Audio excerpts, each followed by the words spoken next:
Di antara puing-puing sisa bencana banjir bandang Aceh Tamiang, ada satu hal yang masih menjadi masalah korban sampai sekarang: tempat tinggal.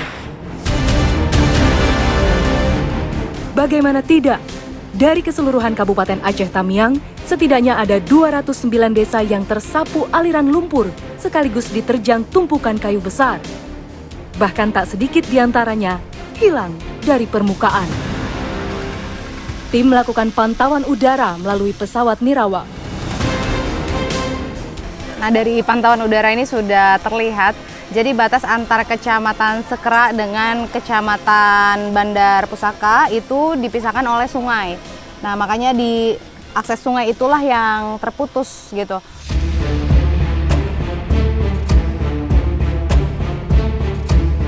Perjalanan kami dimulai dari Babo. Berada di Kecamatan Bandar Pusaka, desa yang terletak tepat di pinggiran Sungai Tamiang ini luluh lantak diterjang banjir. Dari 518 kepala keluarga, nyaris 90% harus mengungsi karena rumahnya hancur lebur.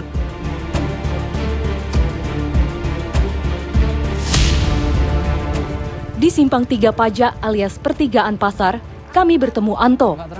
Warga desa Babo ini tak keberatan menunjukkan rumahnya yang kini telah terendam lumpur. Meski masih terlihat pintu dan dinding kayu, menuju ke dalam rumah masih terkubur oleh lumpur.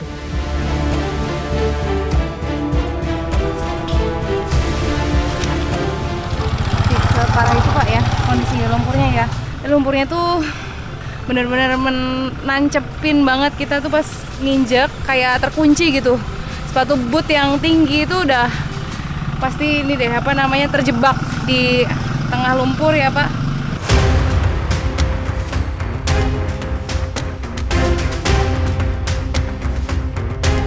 Anto sendiri telah mengalami banjir bandang sebanyak 2 kali, yakni di 2006 dan yang sekarang.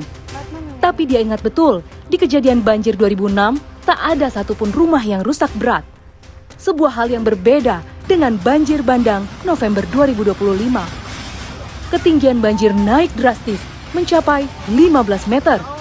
Belum lagi terpaan kayu yang mengikuti dan menghancurkan kebun warga di tepian sungai. Bapak sendiri sebagai warga sini sebelumnya sudah pernah melihat adanya kayak gini belum, kayu yang datang dari atas gitu Pak? Udah pernah di waktu tahun 2006, banjir bandang 2006. Seperti ini juga, cuman lebih parah ini. Kalau 2006 rumah-rumah di warga Babo nggak ada yang hancur. Ini baru hancur-hancuran semua.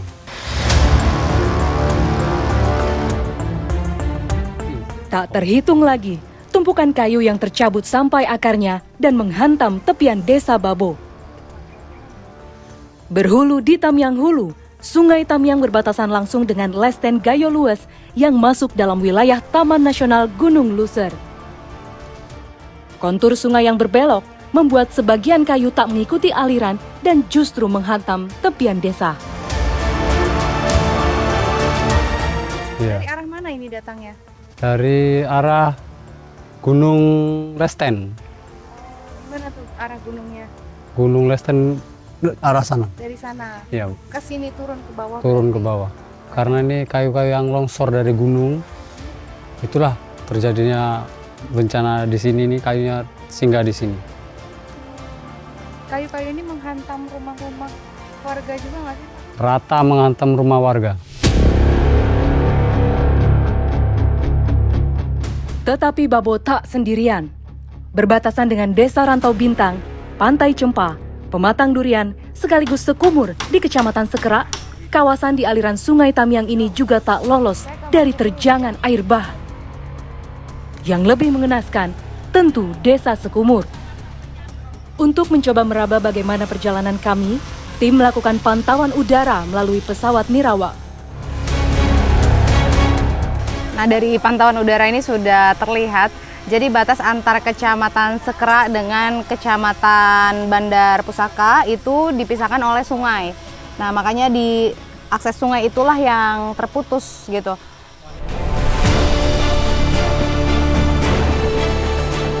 Biasanya, Dusun Salam sekaligus Desa Rantau Bintang menjadi salah satu titik vital penghubung Babo dan Sekumur untuk sampai ke Kuala Simpang yang merupakan pusat Aceh Tamiang. Tetapi kini semua berubah. Tumpukan lumpur tebal menutup jalan sekaligus membuat akses terputus. Sebenarnya jalanan ini tuh jalan aspal ya Pak ya? Iya, aspal. Halo adek. Banyak masyarakat yang berlalu lalang. Dan sebetulnya walaupun sudah berlumpur seperti ini, ya mari Pak, masih bisa dilewati motor. Namun karena di sini sangat minim BBM ya, Panto ya. Jadi kami memilih jalan kaki karena sayang aja gitu BBM-nya biar buat persediaan warga di sini ya. Iya.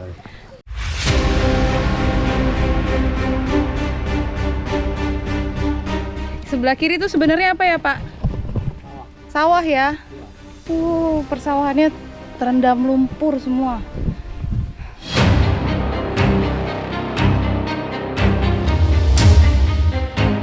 Hal itu diperparah dengan 2 titik longsor yang berada di kawasan Kelok 9, Jalan Penghubung Rantau Bintang. Motor warga pun harus diparkir sebelum longsoran dan semua terpaksa melanjutkan perjalanan dengan jalan kaki.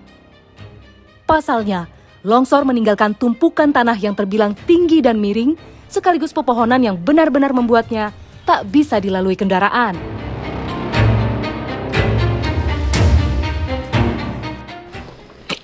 Nah ini titik longsornya. Ya Allah. Cakupannya luas banget ya. Dan tadi kata Pak Anto, di sini tuh hujannya 5 hari berturut-turut ya Pak, sebelum kejadian. Jadi air tuh mengikis tanah sampai longsor separah ini. Astagfirullah. Hati-hati. Aduh, si Ega. Sini, tripod. Ya Allah. Itu. Ketancap kakinya ya? Iya. Awas Bentar, kamera. Pak, tolong Pak, maaf Pak.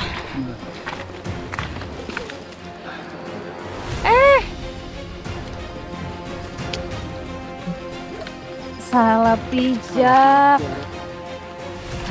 Aman?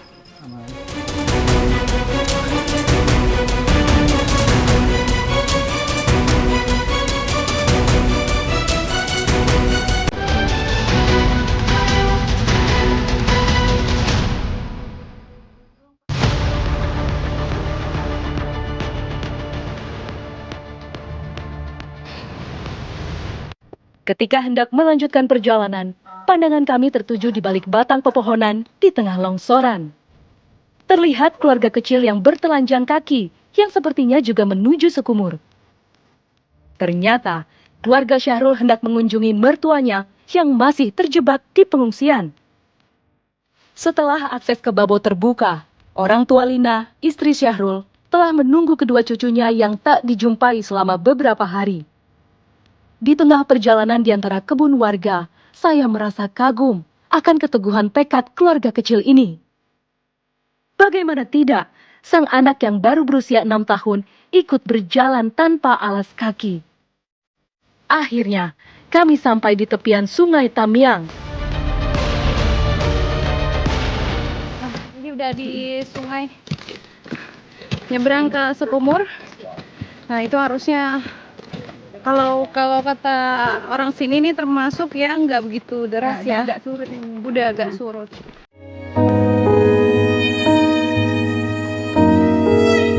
Tetapi sebelum naik ke sampan, momen haru tercipta di dermaga kecil ini. Kami melihat beberapa orang yang seperti dipertemukan setelah terpisah lama oleh bencana. Ini hubungan keluarga? Iya. Ponaan ya Bapak? Oh, sudah berapa lama enggak ketemu? Hampir 2 minggu lah Kak. 2 minggu? Iya. Putus komunikasi? Iya Kak, kan banjir kan. Jadi Iya. nggak ada sini. Alhamdulillah, lega kan. Dapat cepatlah diuruskan rumah kami. Cobalah hampir angin-angin kami malam-malam sini. Gak ada pencarian kami lagi. Tolonglah kami.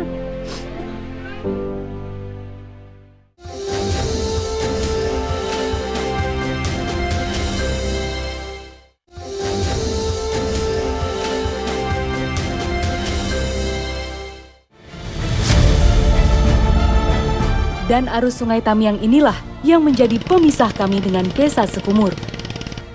Membentang dari Sumatera Utara sampai Selat Malaka sepanjang 217 km, di titik kami berada kedalaman mencapai 7 meter. Saya bersama Lina dan putra bungsunya menjadi yang pertama naik ke sampan. Naik sampan benar-benar tak semudah yang terlihat. Jarak kami dengan air hanya 10 cm saja. Agak ini soalnya apa namanya keseimbangan ya, buat jaga keseimbangan ini tuh harus posisinya lurus. Janganlah adik, jangan boleh gerak. Pegangan Kak. Ya. Dan kalau sedang tidak banjir, sebenarnya memang di sini tidak ada jembatan ya Bang ya. Ya, getek kan. Jadi ini akses satu-satunya warga untuk menyeberang pakai getek ini.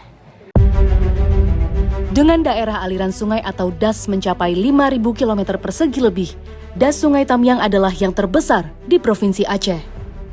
Sayangnya, sebagai tempat wadah penampungan air hujan, DAS Sungai Aceh Tamiang termasuk salah satu yang paling rawan banjir.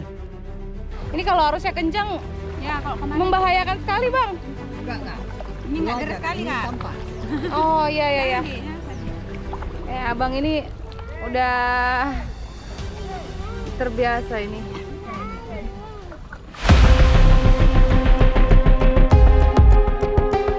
Awalnya, warga memakai rakit dengan tali sling sebagai jalur transportasi untuk menyeberang sungai.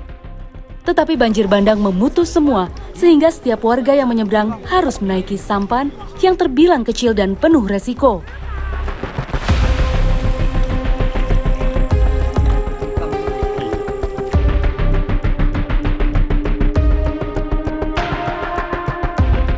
Saat menginjak Desa Sekumur, pemandangan yang terlihat jauh dari keadaan normal.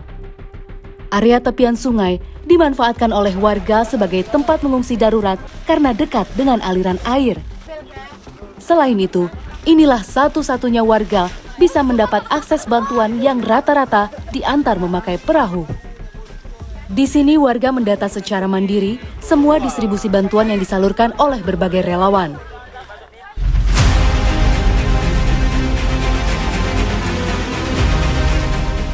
Dari posko utama Desa Sekumur, kami meneruskan perjalanan ke tempat pengungsian mandiri warga.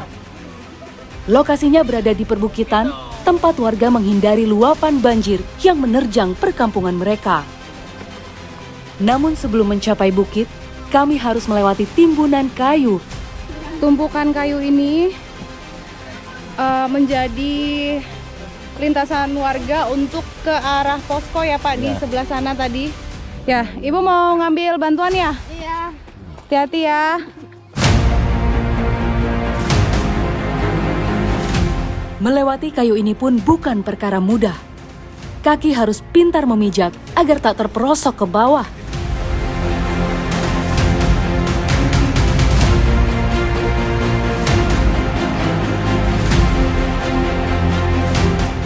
Daerah yang tertimbun kayu ini dulunya merupakan pemakaman sekaligus jalan menuju Pelabuhan Rakit.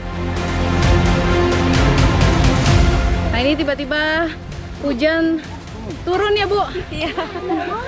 Sementara ini kami baru aja menyeberang dari tumpukan-tumpukan kayu ini masuk ke atas bukit sana.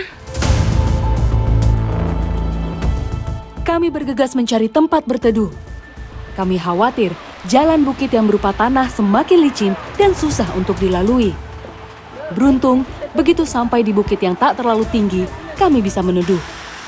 Tetapi, masalah tidak lantas selesai.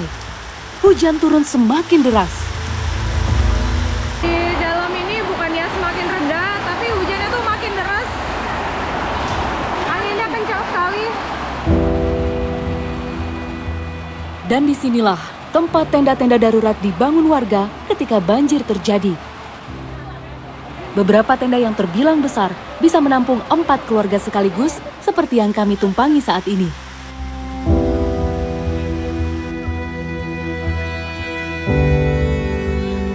Ironisnya, tepat saat kami datang pada 8 Desember kemarin, warga Sekumur baru mendapat bantuan dari luar.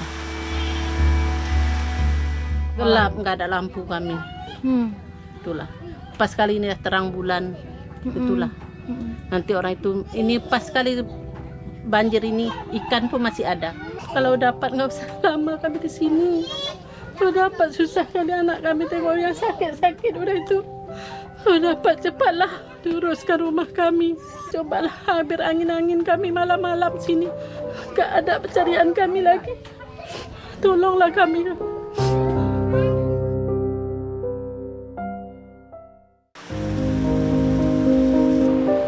Nyaris semua 1.200 jiwa warga Sukumur mengungsi di perbukitan yang memang mendominasi kawasan ini. Ketika hujan pertama kali turun sejak banjir surut, mereka pun memanfaatkannya untuk mendapat air bersih. Karena dengan begitu, mereka tak perlu turun ke sungai dan melintasi tumpukan kayu untuk mendapatkan air. Jadi ini tuh ketika hujan datang lagi seperti ini tentu Trauma kali. meninggalkan trauma bagi Ibu Sarama dan keluarga dan seluruh warga yang terdampak tentunya. Kita sama-sama berharap semoga keadaan seperti ini berangsur membaik ya Bu ya. Semoga ada cahaya terang, datang bantuan dan pemerintah bisa mendengar bahwa warga di sini butuh tempat yang aman untuk berteduh, untuk menggantikan rumah mereka.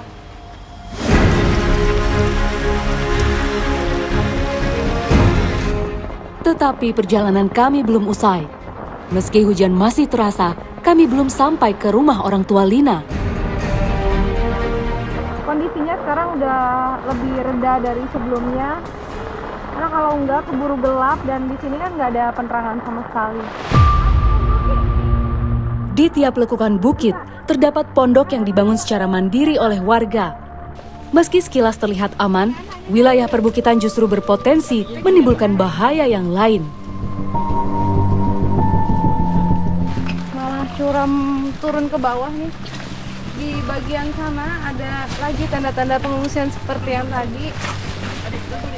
Ini terlihat juga ada longsoran ya di sebelah sana, agak cukup bahaya gitu untuk tempat inilah yang dijadikan tempat mereka mengungsi dan mendirikan tenda-tenda darurat.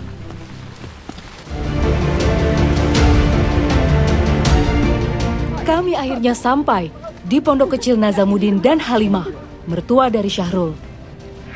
Terpancar raut haru dan bahagia dari wajah mereka bisa kembali berkumpul dengan kedua cucunya. Tak terlihat pula lelah dari anak-anak Syahrul setelah menempuh perjalanan yang tak bisa dibilang mudah. Udah berapa hari, 3 hari 3 malam nggak berhenti-berhenti hujan.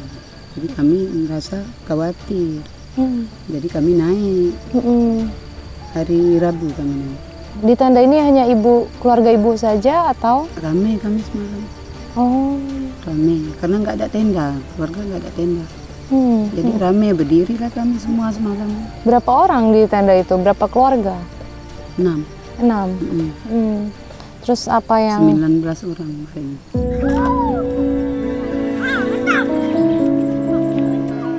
Awalnya, ada banyak pengungsi yang mendirikan tenda di bukit yang merupakan lahan warga ini. Seiring waktu, beberapa warga mulai turun dan kembali ke desa untuk mengambil apa yang tersisa dari bencana. Sampai kapan ibu mau bertahan di sini? Belum tahu. Karena bahan rumah belum ada kan. Jadi belum tahu kapan. Yang mengejutkan, di tengah suasana bencana, Halimah menyiapkan minuman dan makanan untuk kami santap. Kebiasaan menyambut tamu sebelum bencana terjadi tak hilang sama sekali meski di tengah kondisi yang serba mepet. Benar-benar sesuatu yang membuat kami terenyuh.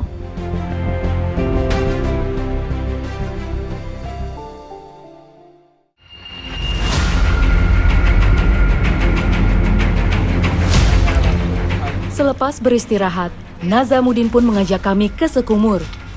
Begitu turun dari bukit, pemandangan yang miris terpampang di hadapan kami. Nyaris seluruh desa hancur diterjang banjir bandang.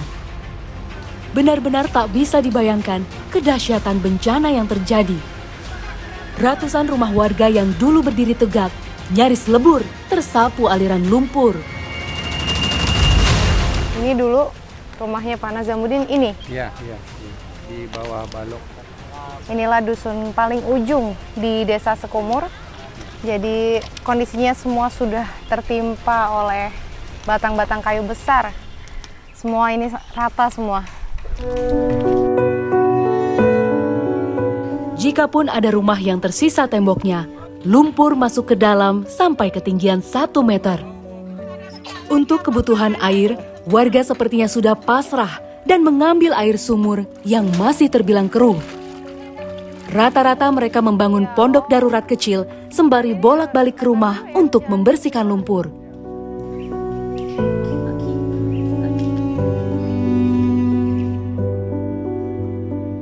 Seperti ini kondisinya, terus ke depan bagaimana, Pak?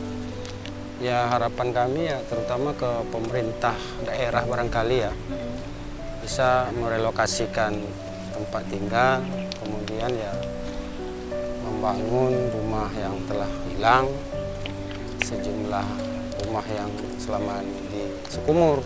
Kami berpikir kalau terus sepanjang ini kami di tempat aliran sungai ya mungkin kejadian lagi, Bu. Jadi Bapak berharapnya pindah ke tempat yang lebih tinggi? Pindah relokasi di lebih dataran tinggi, Bu. Mirisnya, ini bukan kali pertama warga Sekumur merasakan kehilangan yang amat besar. Lokasi yang sekarang tersapu banjir sebenarnya adalah relokasi dari kawasan desa mereka sebelumnya yang juga hilang setelah banjir 2006. Bisa diselamatin apa aja, Bu? Kami ini sisa-sisa ini yang dapat. Karena kami nggak ada di rumah kan, alat-alat masak kami nggak ada, Pak. Minjam-minjam tetangga. Sampai di ujung desa, pemandangan kami tertuju pada panorama yang menyesakkan. Sebuah bangunan masjid berdiri tegak dan dikepung lautan kayu. Inilah Masjid Baitul Makmur, rumah ibadah kebanggaan Desa Sekumur yang kini menjadi satu-satunya bangunan utuh yang tersisa.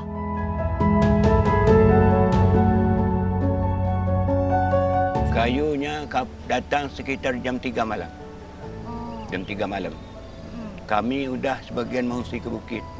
Sebagian masih di rumah ada di sebelah masjid.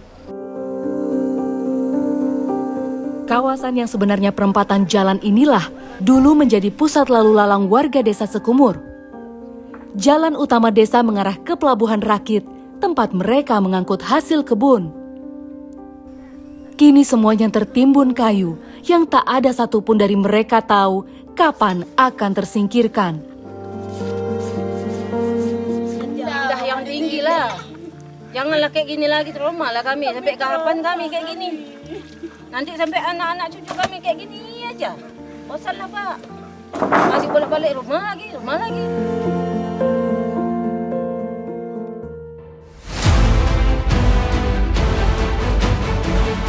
Ya, hunian. Itulah yang kini menjadi prioritas korban bencana Aceh Tamiang. Di tengah kondisi lumpur yang tak terangkut sampai sekarang, rumah warga baik di Babo ataupun Sekumur nyaris tak lagi bisa ditempati.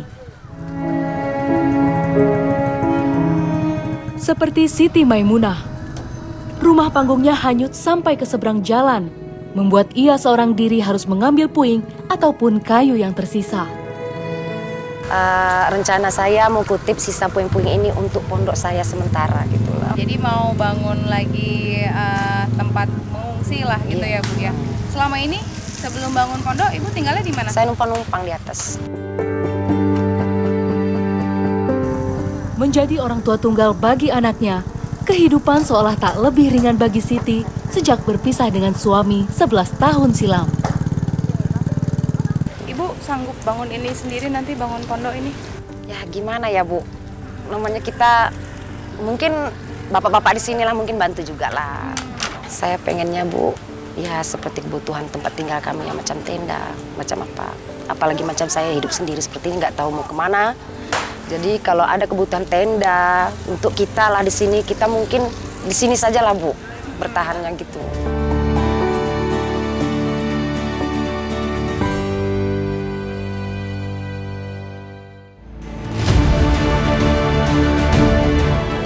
Beruntung, tak ada satupun korban jiwa yang menimpa warga Babo. Saat kejadian banjir, warga setempat naik ke atas atap-atap rumah yang ternyata juga tak luput dari terjangan air. Saya langsung lompat berenang.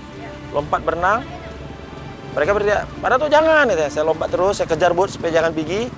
Nah, saya minta tolong dengan warga. Saya bilang warga sebelah, dia mau menyelamatkan keluarga. Saya bilang, minta tolong saya, tolong selamatkan warga saya dulu. Ini ada ratusan jiwa yang masih dijebak di sini, saya bilang. Hairi menyebut, dengan pulihnya akses, bantuan pun mulai datang dari berbagai pihak. Mulai dari LSM sampai relawan mandiri. Tetapi dirinya tak menampik, ada satu kebutuhan yang kini harus segera dipenuhi, yaitu papan alas hunian. Keluarga. Yang pasti Kak, rumah. Cuman kita paham dengan tahapan proses itu untuk rumah, mungkin itu pemerintah juga harus repair gitu, saya kira itu. Tapi kita harap memang segeralah. Bergerak menuju desa Pantai Cempa, sebelah barat Babo, kami bertemu pos polisi Bandar Pusaka sektor Tamyang Hulu. Juga lumpuh akibat banjir.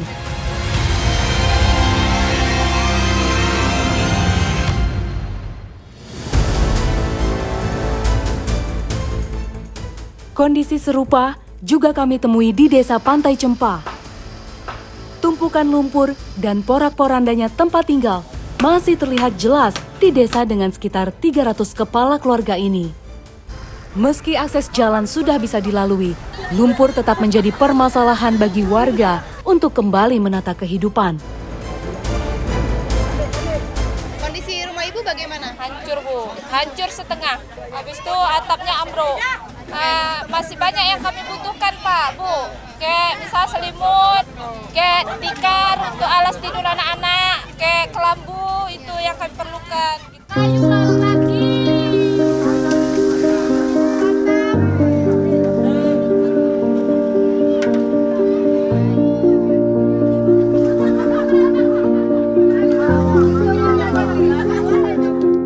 Ini ala Bu Siir, ya. Makan-makan ya semua ya.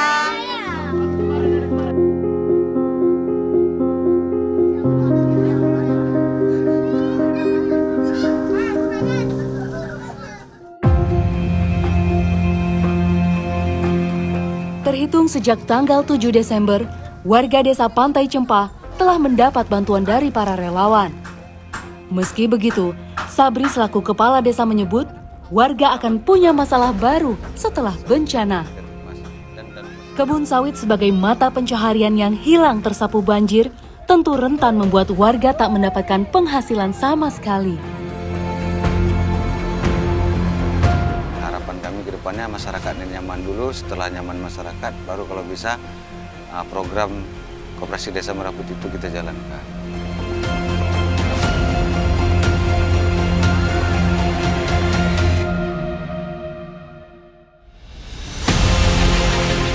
Kita upayakan daerah-daerah yang berada di pinggiran sungai ataupun daerah sungai itu kita relokasikan.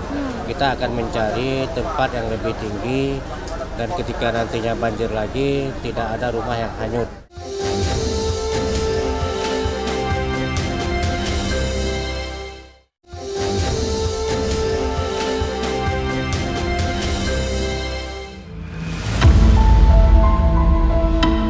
Tepat di hari ke-13 setelah bencana banjir, posko terpadu di kantor Bupati Aceh Tamiang didirikan. Pos induk yang sebelumnya berada di Payabedi dan jauh dari pusat kota Kuala Simpang pun pindah ke sini. Ini suasana kantor Bupati Aceh Tamiang. Semuanya masih belum kondusif sampai dengan minggu kedua dari terjadinya banjir bandang. Di Aceh Tamiang ini rata, mulai dari perkotaan, kompleks kantor bupati, sampai ke dalam-dalam desa pelosok. Semuanya banjirnya meninggalkan lumpur seperti ini. Waktu kami tiba, kami berjumpa dengan Wakil Bupati Aceh Tamiang. Meski turut menjadi korban bencana banjir, Ismail masih bersedia menemui kami. Untuk ke depan bagaimana? Apakah ada wacana relokasi di beberapa wilayah desa yang khususnya yang mungkin desanya hilang atau desanya sudah rata gitu? Ada seperti itu nggak Pak? Kita upayakan daerah-daerah yang berada di pinggiran sungai ataupun daerah aliran sungai itu kita relokasikan. Kita akan mencari tempat yang lebih tinggi dan ketika nantinya banjir lagi tidak ada rumah yang hanyut. Di mana lokasinya Pak? Apakah itu bentuknya huntara atau sudah huntap penggantian rumah bagi warga? Kita juga mengikuti program yang ditetapkan pemerintah pusat. Untuk selama ini kita cari tempat huntara dan selanjutnya akan kita berikan tempat yang tetap, tentunya tempat yang layak dan jauh dari banjir. Dengan masih lumpuhnya akses di beberapa daerah bencana, pemerintah Provinsi Aceh ataupun pusat seharusnya bisa lebih cepat mengatasinya sebagai respon taktis. Pasalnya, masih ada banyak masalah yang tentu dialami warga pasca bencana.